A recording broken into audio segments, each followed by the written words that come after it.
In 2010, DreamWorks rolled out the blockbuster hit about what happens when a superhero goes wrong.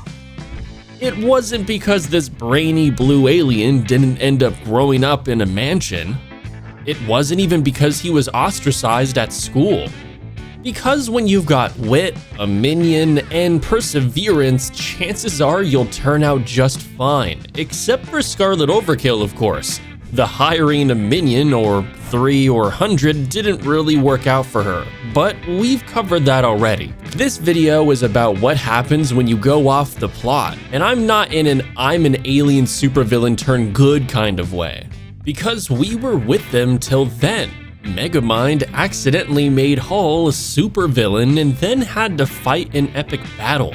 He almost lost the girl of his dreams and came dangerously close to his death. We loved it.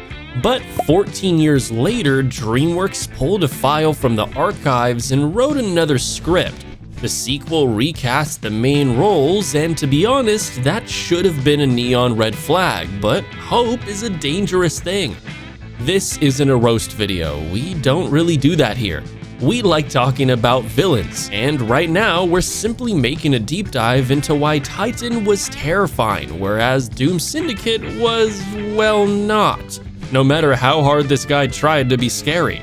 Sit and tremble as you gaze upon the frightening sight of Lord 99. Seriously, what were they thinking? Like a night that's even darker than a usual night, plus I'm an actual night, which is also super dark. When I first watched this film, I actually for a minute thought Hal must have dreamt it. Then I realized, oh wait, he can't do that. But the fact that Hal lacked any semblance of creativity, wit, passion, or motive is just one of the many reasons that he was such a terrifying villain. There are actually certain components that make Titan disgustingly horrifying, sir. Whereas the Doom Syndicate seems to be made for a toddler. Oh wait, I think it was. Before I go deeper into what made Titan such a horrific villain, I'm breaking the Doom Syndicate problem. Here's why he doesn't land. It feels like it was made for comedic relief. In the first movie, we first see Hall like the side character that writers put in there just for laughs. He had the cringiest crush on the news reporter Roxanne Ritchie, he couldn't tell his head from his foot, and it seemed like he was overall a bumbling fool. The Doom Syndicate, it was all of that and more. Throughout the duration of the film, these characters kept arguing with each other about who exactly was the leader. But was I the only one who thought that it was obvious that it was Megamind? Side note, why on earth did Megamind even need to form a coalition? During the film, we are told that it's because he wanted to rob a bunch of banks. But the reason that wasn't convincing was, didn't we already see Titan do that? Not that this thing made him scary, there are other reasons for that.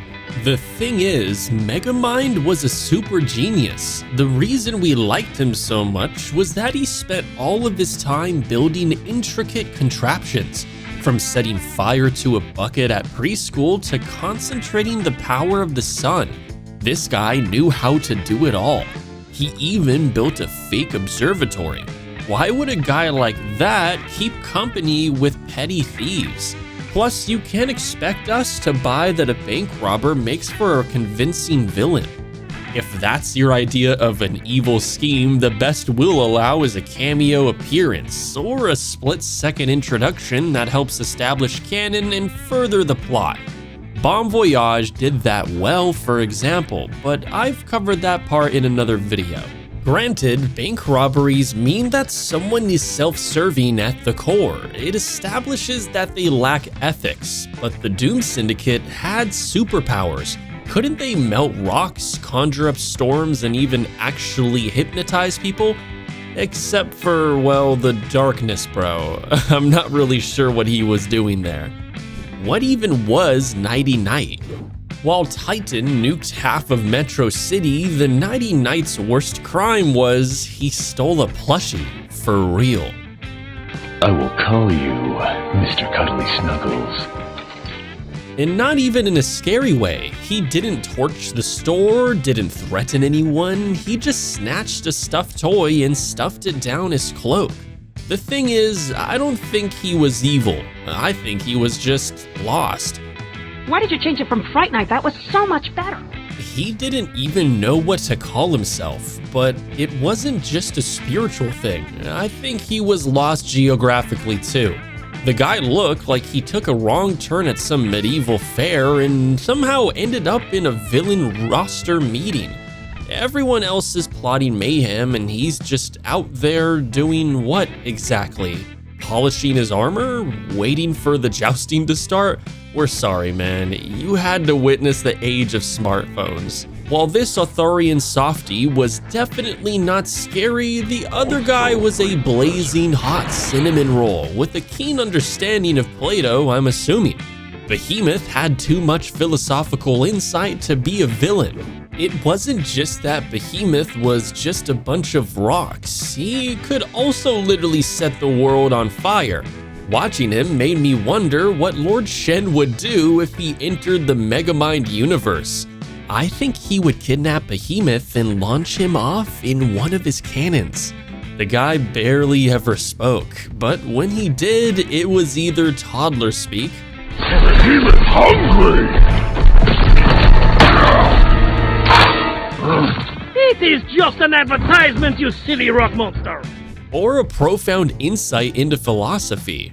Behemoth wonder if we can put differences aside and find commonality in the ultimate vanquishing of arch-foe. But at least he wasn't looking for a job. Why did Lady Doppler need a weather girl gig? One would think that a woman like Lady Doppler would be above a 9 to 5, especially one that she's not even good at. But apparently at one point she found herself a job and began reporting the weather. So she turned evil because she got fired from her meteorologist job? Sounds less like a villain origin story and more like a LinkedIn update gone wrong. I mean, I get it. Nighty Night looks like he could be good friends with Marilyn Manson if they ever met at a GothCon cosplay convention. But turning into a supervillain because you hate capitalism and robbing banks to cope with it? Even Joker had more structure to his chaos. Still, at least she had a backstory. With the rest of the Doom Syndicate, it felt like DreamWorks got halfway through the character drafts and said, good enough. Which brings us to peer pressure. Why did peer pressure not use his powers? The funny thing about the French guy was that he actually had a power far more formidable than the rest combined. He could hypnotize people. Do you know how overpowered that is? If I could do that, I'd have taken over half the world and probably convinced the other half to subscribe to my channel. Imagine if Scarlet Overkill had that kind of ability. She'd be running the place before the tea cooled, but no, instead of, I don't know, using his power to take over the planet or rewrite history, peer pressure decided not to. Instead, the Doom Syndicate threw a rager, the absolutely unnecessary party. Yes, you heard that right. These four self-proclaimed villains saw Megamind take over the city, and instead of doing something evil, they threw a party. Like full-on disco lights, confetti, and bass drops kind of party. Why? Who knows? Maybe they mistook take over the city for launch a startup? It's almost impressive how these people can have this much power and still manage to be that useless. At this point, I'm convinced the real villain was whoever approved the final draft of this film's script. But then throwing a random rave only highlights the biggest issue with the Doom Syndicate. They had no idea what they were doing or why they were doing it. Absence of compelling motives. Like I said in my previous videos, a great villain always has a clear motive. Power, fame, revenge, even good old-fashioned xenophobia works if the story's strong enough. But the Doom Syndicate? Their grand plan was to launch the city to the moon. Either we launch by the end of the day, or we level the city. Got it? I mean, sure, raising an entire city sounds bad on paper, but when your reason is basically because it's Tuesday, it loses its edge. The absence of any motive made the group feel like a parody of villainy, as though someone in the writer's room just said, make them evil for evil's sake, and called it a day. And when you really think about it, it just feels like they were bored. Like 4 interns who accidentally stumbled into a heist meeting and decided to roll with it. If villains are supposed to reflect the darkest parts of humanity, the Doom Syndicate reflects the darkest parts of storytelling, when nobody cares enough to give them a reason to exist. Their evil didn't feel intentional, it felt like an accident, and then for some reason they got mad about it. It's like they collectively realized halfway through the film, wait, are we the filler characters, and decided to take it out on Megamind. They bullied Megamind constantly. This part confused me the most. Why was the Doom Syndicate picking on their former leader? It's as if they forgot he was the only one in the group who'd actually succeeded at being evil before. The guy really conquered Metro City twice. Meanwhile, their biggest accomplishment was throwing an unsanctioned office party. Instead of learning from him, they treated him like the awkward kid who brought actual work to a group project. Every time Megamind tried to strategize or take charge, they'd gang up on him like middle schoolers mocking the smart kid. It didn't make them intimidating, it made them look like the world's least coordinated improv troupe. And honestly, if you've got a team full of supervillains whose biggest act of rebellion is bullying their boss, you don't have a syndicate. You have a dysfunctional support group. Not that these qualities added to their charm. In fact, the real Doom Syndicate, the one that actually had teeth, was released in a video game 12 years before the movie aired. I had a Nintendo DS2 back then, but evidently I missed the memo. Based on reviews from the people who played, though, these guys were a tougher crowd. That version of the Syndicate actually felt like a threat. You had a construction worker who lived to break things, a conductor who could weaponize electricity, and even a guy who turned plant medicine into chaos. It was creative, weird, and a little unhinged. Exactly what you'd want from a band of villains. But then DreamWorks decided to G-rate the team, and in doing so, they turned an intimidating roster into a catastrophe. We all understood what they were trying to do. The Doom Syndicate was supposed to be a catalyst for Megamind's growth, something to push him past his old fears. But there's a good reason why this didn't land and instead made the whole film feel half-baked. The reason is, all he needed was his D-gun. They could just be turned into cubes. Something was off with Megamind 48 hours into his good guy phase.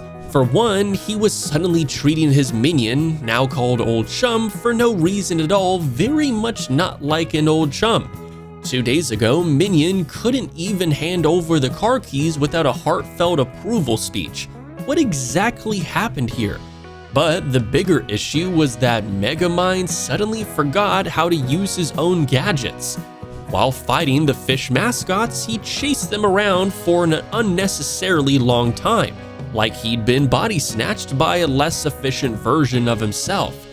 Instead of pulling out one of his many inventions, he kept trying to trap people inside a laser cage that was clearly overdue for a tune-up. Then later, when the fishmen reappeared, he finally reached for the ray gun, and we all thought finally, but then he just put it back, never used it again. Either we launch by the end of the day, or we level the city. Got it? Why didn't he just turn them into cubes? At that point, I half expected him to start throwing water balloons instead. All of this was even more frustrating because Titan had been ray-gunned before. He had been defused, but that didn't make him any less compelling. Hey, what's the T stand for? I'll tell you, it stands for terrifying, and we see it beat by beat. He's an experiment gone wrong, a literal scientific accident. A petty intern gets godlike powers, and instead of saving the city, he immediately starts using them to stalk his crush and flex on his boss. It's not ambition, it's pettiness on steroids. He's stupid, dangerously stupid. Titan isn't the kind of villain who builds an army. He's the kind who forgets why he even started fighting. Give him a weapon and he'll find a way to turn it into a disaster. He's like if Dr. Frankenstein built a monster and the monster just tripped over the lab equipment and set the world on fire. His design screams rage.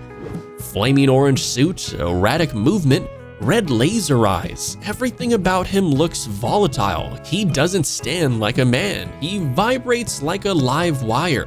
You can practically feel the temperature spike whenever he's on screen. That's visual storytelling done right. His design tells you he's already lost control. He's selfish to the bone. There's no grand ideology, no saving the world, no proving a point. He wants everything because he thinks he deserves everything. Even when he gets godlike power, the first thing he does is fly to Roxanne's apartment. Not to protect her, not to show off, just to make sure she sees him. That's not love, that's delusion in a cape. He's directionless, and that's the point. When most villains get power, they build empires. Titan just floats around destroying things for fun. He's proof that chaos doesn't need intelligence, it only needs insecurity. The scariest thing about him is how empty he is. No purpose, no self-awareness, no goal, just the hunger to matter, no matter who burns for it. He's funny until he's not. At first, he's a harmless buffoon. He trips, he overreacts, he tries to look cool, and we laugh because Megamind set us up to expect comedy. But then the tone shifts. The city burns, Roxanne's terrified, and suddenly it's not funny anymore. The same traits that made him a joke, his awkwardness, his obsession, his need for validation, become genuinely disturbing. That tonal flip, that's what separates a kid's villain from a real one. He's a creep. Let's not sugarcoat it. Titan's obsession with Roxanne is the most realistic kind of evil this movie offers. It's entitlement. He doesn't want love, he wants ownership. He doesn't understand rejection, he interprets it as betrayal. It's uncomfortably human, and that's why it works. He's not an alien overlord or a monster from the deep. He's a guy who never grew out of being told no.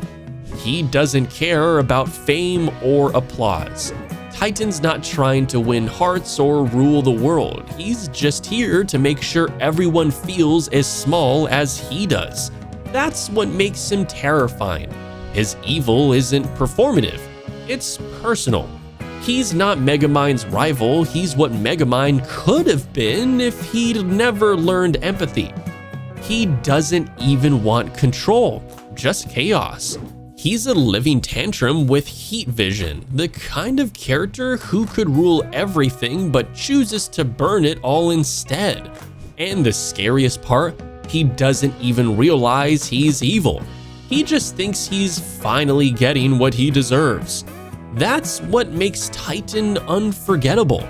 He's not a villain by design, he's a villain by default.